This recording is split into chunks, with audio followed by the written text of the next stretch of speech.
official confirmation. But you have been mentioned. I mean, they have notified you, right? It's going to be 23rd, 29th. Yes, sir. Yeah, and did they say that there will be a break before the NSEM? Did they mention anything like that? They mentioned that there will be break in the lab sessions before midsum, Okay, during midsum, but okay, don't know about other breaks. but not about the theory or anything. They have not said anything, right? Yes, sir. Not in. Okay, okay. So 23rd will be exactly 2 weeks from today, isn't it? Yes, sir. Yeah, so technically, so we would have 3 more classes, because if I take class on 21st and then start asking you questions on 23rd, I don't know. Let's see. We'll decide that on next week. No problem. All right. So let's start. Let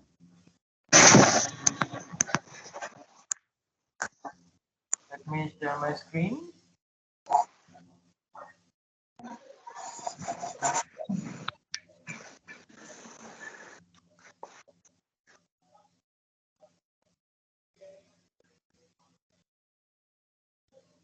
Can you see my screen?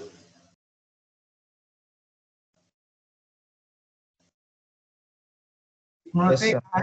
Okay, you can see my screen. Great, great. All right, and my laser pointer is also visible, I believe.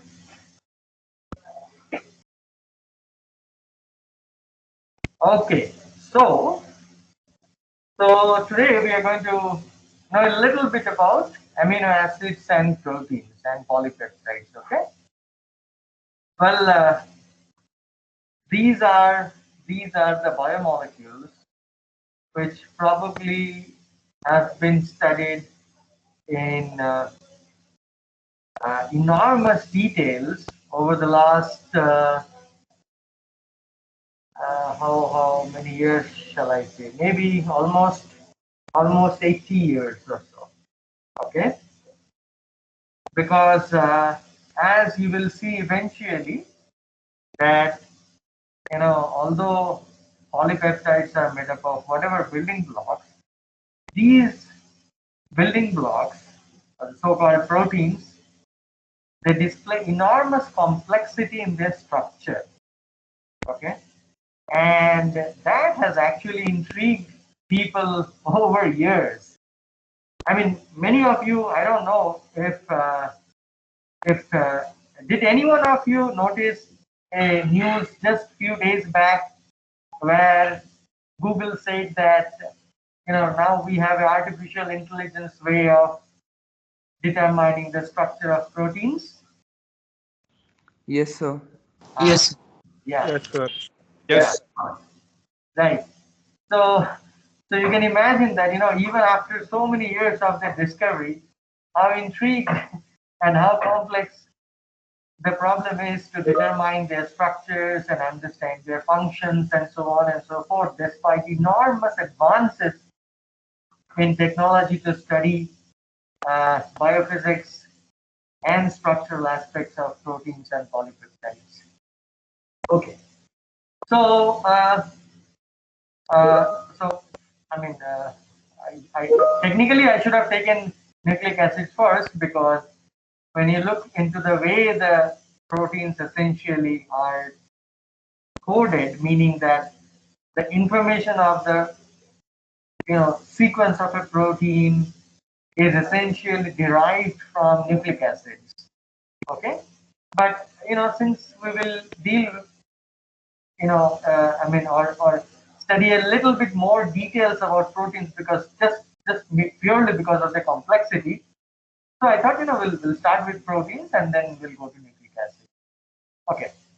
Now proteins are composed of most proteins are composed of 20 naturally occurring amino acids, which are also called as canonical amino acids, and all these amino acids have a very fundamental structural feature, which is that these guys are called as alpha amino acids.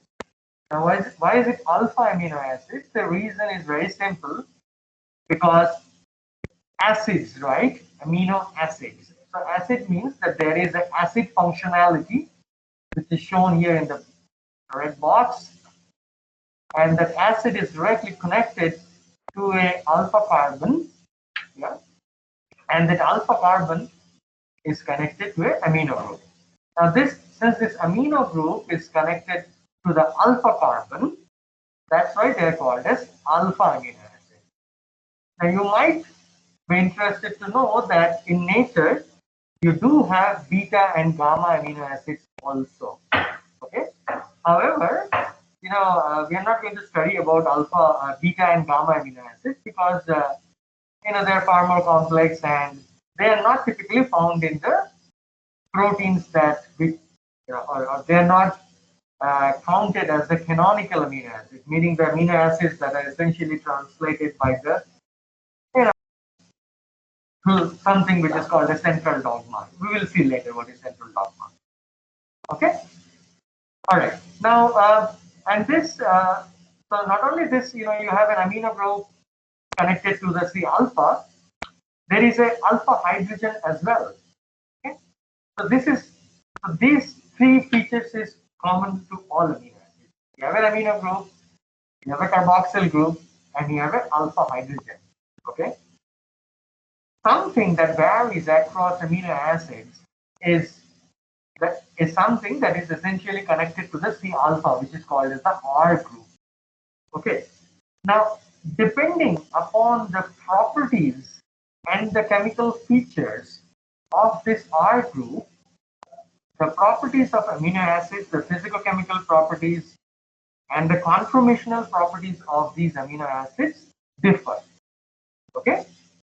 Now, so we are just going to take a look into what are these different kind of properties and what are the different R groups that you have in 20 different amino acids.